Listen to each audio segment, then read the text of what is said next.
Assalamualaikum warahmatullahi wabarakatuh. Nah, kita memasuki zaman reformasi. Nah, saya kira zaman reformasi adalah zaman di mana arsip-arsip tentu ada atau eksis dalam jumlah yang sangat besar.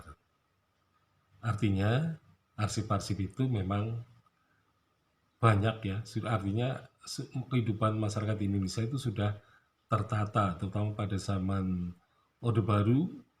Jadi lembaga-lembaga kearsipan di provinsi dan kabupaten sudah dirintis. Nah, sehingga kemungkinan besar arsip-arsip daerah ya dari satu provinsi atau satu kabupaten ini sudah banyak yang tersimpan. Nah, jadi untuk kepentingan penelitian sejarah, arsip-arsip yang tersimpan di daerah-daerah ini juga merupakan koleksi yang tidak bisa ditinggalkan. Jadi sejarawan sebenarnya menghadapi multi arsip, multi dokumen. Jadi banyak sekali dokumen yang bisa dimanfaatkan. Jadi banyak orang yang menulis memoir, banyak orang yang menulis apa autobiografi gitu ya, dan kemudian juga ada yang menulis surat-surat gitu kan. Jadi ada banyak sumber yang masih sebenarnya bisa diperoleh, tetapi justru karena banyak sumber ini, maka banyak sejarawan yang berpikir-pikir ya, menimbang-nimbang, dan mereka takut untuk melakukan penelitian karena meneliti sejarah masa kini atau meneliti sejarah kontemporer itu berhadapan dengan saksi dan pelaku yang masih hidup. Nah, jadi kalau sampai menafsirkannya keliru, menafsirkannya tidak sesuai dengan yang terjadi pada peristiwanya, maka ia akan mendapat klaim dan juga protes dari pihak yang katakanlah yang disebutkan di situ. Tapi sebenarnya itu menarik gitu.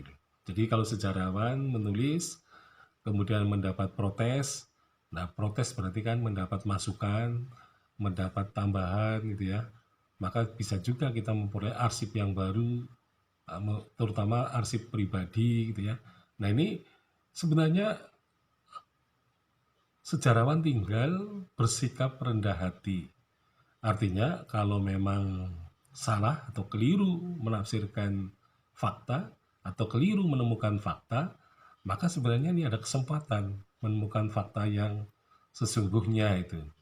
Jadi sebenarnya sejarawan itu terjun ya total ya, terutama untuk menulis sejarah masa kini dengan mengumpulkan berbagai sumber, karena sumbernya banyak sekali ya, melimpah ruah. Ada surat kabar, ada berita di televisi, berita di radio, dan juga kemungkinan sekarang arsip-arsipnya bisa juga dalam bentuk video-video, yaitu YouTube-YouTube gitu ya. Jadi sebenarnya zaman sekarang ini adalah zaman terkaya untuk menulis sejarah.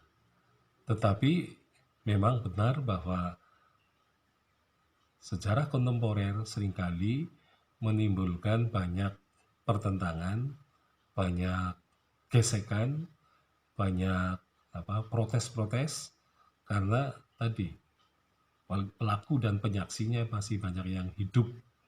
Jadi kalau penafsirannya terlalu menghakimi para pelaku dan penyaksi, maka kita pun akan dibalas ya. Jadi ada pembalasan gitu. Nah, sebenarnya ini termasuk situasi yang bagus gitu ya. Artinya sejarawan mendapatkan kritik yang pedas juga dari para pelaku dan penyaksi. Nah, sehingga malah kemungkinan hasil yang ditulis oleh sejarawan masa kini bisa dilakukan kritik secara terus-menerus. Nah, sehingga karya yang dihasilkan bahkan mungkin bisa dianggap mempunyai karya yang bisa mendekati sempurna. Ya, artinya kalau kita bertemu dengan pelaku tertentu, maka ditambah lagi ya kesaksian-kesaksian itu. Nah, kemudian maka penulisannya akan semakin lama semakin sempurna hasilnya. Nah, ini sebenarnya yang harus dilakukan oleh sejarawan pada masa kini. Tapi biasanya sejarawan masa kini tidak cukup kuat ya untuk menghadapi berbagai eh, hujatan, kritikan, dan mungkin ancaman ya dari orang-orang yang merasa dizalimi gitu ya, dalam arti tanda petik ya. Artinya dizalimi artinya yang dirugikan dengan simpulan kita terhadap suatu peristiwa. Sekian, Assalamualaikum warahmatullahi wabarakatuh.